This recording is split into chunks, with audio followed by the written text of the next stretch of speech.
So I was originally looking for information on caffeine and glutathione.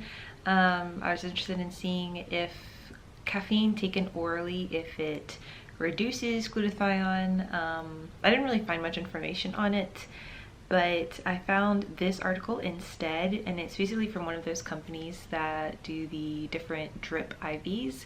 So it's not just like glutathione IVs, it's also things for like, sports recovery, other hair, skin, and nails type supplements, and yeah, it's one of those places. So it just talks about the ways to keep your glutathione levels high, and it talks about toxins. And when you're reading a lot of these articles, or even like clinicals and things like that, it talks a lot about free radicals. And I think there's a lot of people who don't really understand what free radicals are, and so I thought this would be helpful, just to give you a picture of when you're reading about free radicals and all of these articles on glutathione, what are they actually talking about, and how does it affect your glutathione levels. So it starts off with warning you're being attacked by chemicals and pollutants every day. I don't want to scare you, but our body is constantly berated with toxic chemicals. Absorbed through the skin from cosmetics, shampoos, deodorants, breathing urban polluted air, 7 million yearly premature deaths just from air pollution, processed food, preservatives, and medication. Hopefully you don't still smoke. Okay, maybe when you're drinking. Luckily, our highly evolved human bodies have developed a detoxification system that can cope with all this toxic load.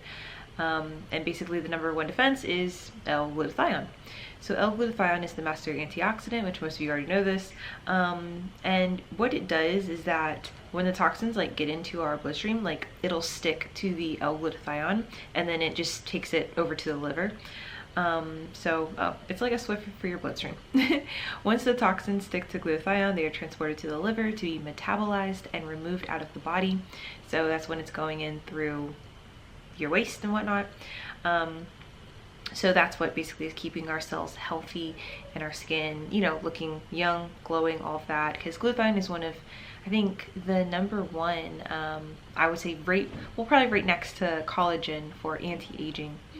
So unfortunately, your natural production of glutathione declines as you age and rapidly in your 30s.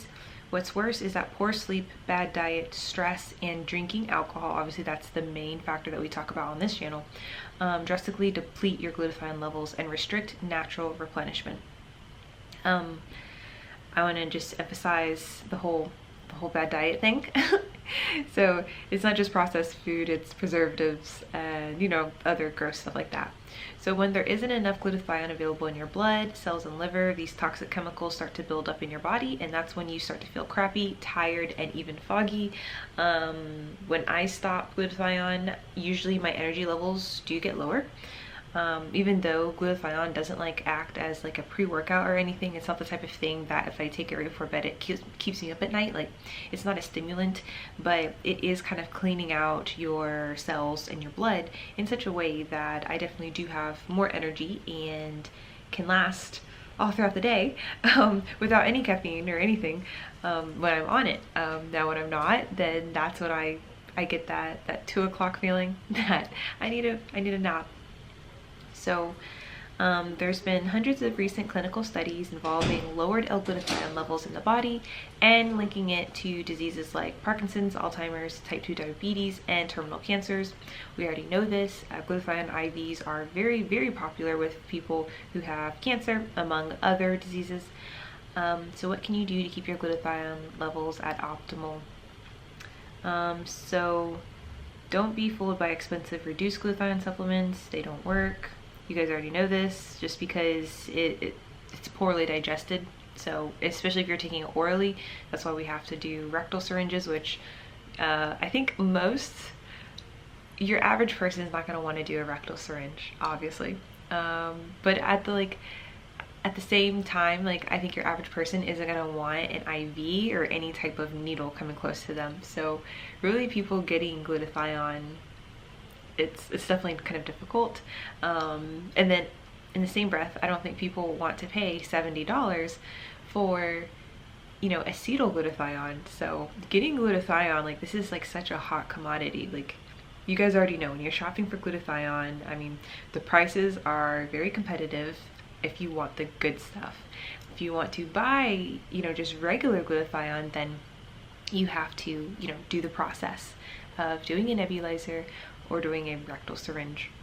And then of course with the rectal syringe, you have the side effects of it making more bile, and of course I'm sure there's people who aren't comfortable with that either. So glutathione is so interesting. It can be a pain, but I think it's worth it. So so the solution to obviously not taking reduced glutathione orally, because it just isn't absorbed, is taking the precursors. So glutathione is made up of 3 amino acids: cysteine, glycine, and glutamine. These are easily absorbed into the bloodstream via your gut. Taking a daily nutritional supplement that includes these 3 amino acids as well as glutathione boosters like NAC and vitamin C will definitely help you increase your glutathione levels. But it can take 6 months to a year to feel any improvement.